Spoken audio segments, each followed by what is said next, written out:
Pero yung heat, hindi pumapasok. Using this IGU or low-E glass.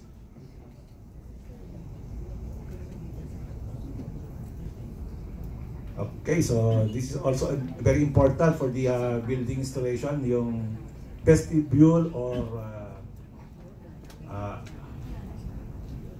mga revolving door dapat sa mall, pero dahil maraming yung traffic flow, maraming customer, baka hindi solution yung revolving door, pero maganda sana ko yan. Pero for the mga hotels, yan magandang solution yan.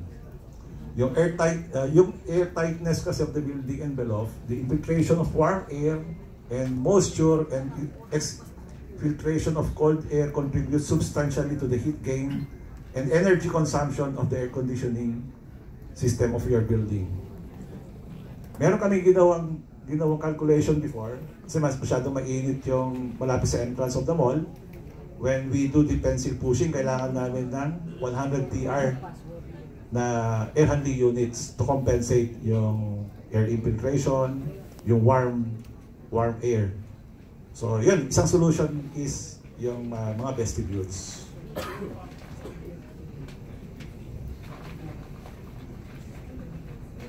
Okay, so ito lang yung comparison ng